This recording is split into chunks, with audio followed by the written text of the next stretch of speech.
modal verbs. It is a part of verbs. So verb is nothing but action or work. ఒక క్రియను తెలియజేసేటువంటి దాన్ని మనం verbs అనేసి అంటాం.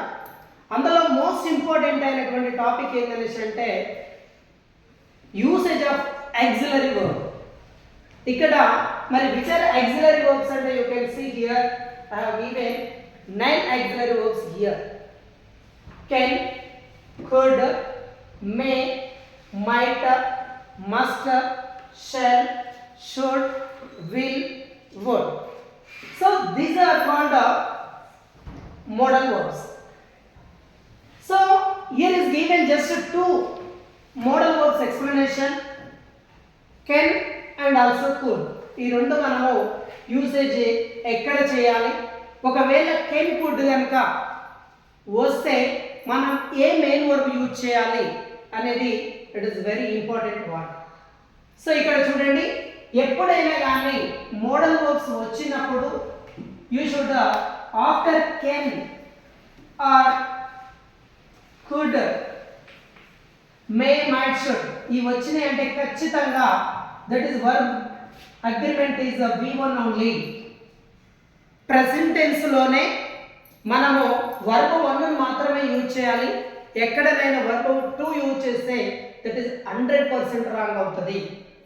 సో ఇక్కడ చూడండి, ఐ గివ్ ఫస్ట్ ఎగ్జాంపుల్స్ చెప్పిన తర్వాతకి మరి ఇది ఎక్కడ యూజ్ చేస్తూ ఉన్నాం అనేది మీకు నేను ఒకసారి క్లియర్గా నేను చెప్తాను. సో ఇక్కడ చూడండి, first example, I can speak English. Second one, can I come in. Third one, can you give a pen. I underlined just 3 words here: speak, come and give. This all are V1s only. Verb 1 మాత్రమే ఉంటాయి ఇవి. So try to understand. It is very important. So clue. Can గాని, could గాని, may, might, must, shall, should, will, would కనిపించిందంటే you should use only present tense verb. So ఇక్కడ చూడండి, next one could is also.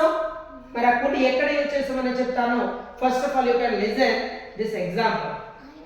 I could swim when I was younger. Next one, could you give a pen. So third example, he could come today. So ఇక్కడ మోస్ట్గా మనం ఇక్కడ చూడాల్సింది, మనం ఇందులో కూడా main verbs identify చేద్దాం. స్విమ్, సెకండ్ వన్ లో give, and third one is also come. So ఇక్కడ ఇచ్చినటువంటి ఈ 4 మెయిన్ వర్బ్స్ ని మళ్ళీ ఒకసారి మనం చూద్దాం. ఇక్కడ ఏమేమి ఉన్నాయి? Swim, next give and also come. ఇవన్నీ కూడా ఎందులో ఉన్నాయి అనేసి అంటే V1 లో ఉన్నాయి. బండ గుర్తు. ఆక్సిలరీ వర్బ్స్ వస్తే మనం V1 మాత్రమే యూజ్ చేయాలనేది గుర్తుపెట్టుకోండి. మరి కెన్ అనేది దేనికి యూజ్ చేస్తాం? Can is used to ability అంటే మన సామర్థ్యం, పర్మిషన్. సో ఇక్కడ మరి ఎబిలిటీ ఏముంది, పర్మిషన్ ఏముందో ఒకసారి చూడండి. I can speak English. This is the ability of person. అంటే నేను ఇంగ్లీష్ మాట్లాడగలను. సో సమ్ ఎగ్జాంపుల్ చూసుకుంటే, he can speak English, he can write English, so he can go. So ఏమైనా కానీ అక్కడ ఎబిలిటీని తెలియజేస్తా ఉంది. Can I come in? So this is the permission. Can I come in? Next one, can you give a pen? Can you give a pen? So this is the permission. ఇక్కడ permission కూడా ఇవ్వడం జరిగింది. మరి ఇందులో మనకి ఇది informal permission అన్నమాట. Next ఇక్కడ చూడండి ఒకసారి, సెకండ్ వన్ లో కూడా అనేటువంటి usage. It is used to pass ability, అంటే గతంలో ఉన్నటువంటి సామర్థ్యం గురించి చెప్పడం. పొలైట్ రిక్వెస్ట్, ఇక్కడ కుడ్ అనేటువంటిది యూజ్ చేస్తుంది, పొలైట్ రిక్వెస్ట్ అవుతుంది. నెక్స్ట్ పాసిబిలిటీ కూడా మనకి కుడ్ అనేటువంటి వర్డ్ మనం యూజ్ చేసుకుంటా ఉన్నాం. సో ఇక్కడ చూడండి, I could swim when I was young.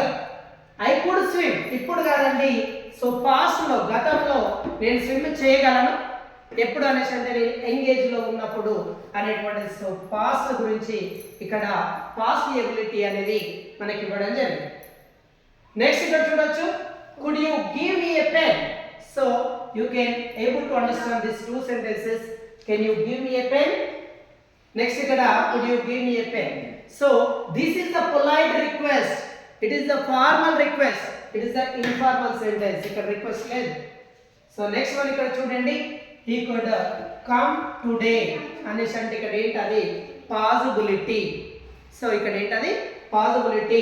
he could come today అంటే ఈ రోజు అతను వచ్చే అవకాశం ఉంది అని మనం చెప్పేటువంటి సెంటెన్స్. సో ఇక్కడ మీకు క్లియర్గా ఈ రెండు అర్థమైపోయినాయి. కెన్ కానీ కుడ్ కానీ వస్తే మనం ఖచ్చితంగా V1 యూజ్ చేయాలి. అదేవిధంగా ఏ యాక్సిలరీ వర్బ్ వచ్చినా కానీ మనం V1 వర్బ్ యూజ్ చేయాలన్నది గుర్తుపెట్టుకోవచ్చు. ఇది మీకు స్కూల్ వాళ్ళకి, స్కూల్ పిల్లలకు కావచ్చు, స్టూడెంట్స్ కావచ్చు, ఎగ్జామ్ ప్రిపరేషన్ కావచ్చు, మరి పిల్లలకు చెప్పాలనుకున్నటువంటి పేరెంట్స్ కానీ ఇది ఖచ్చితంగా ఉపయోగపడుతుంది. ఖచ్చితంగా ఇది ప్రతి ఒక్కరు షేర్ చేయండి. రెగ్యులర్గా మీకోసం నేను ఒక 1-2 క్లాసెస్ నేను పోస్ట్ చేస్తాను, very important. So thank you.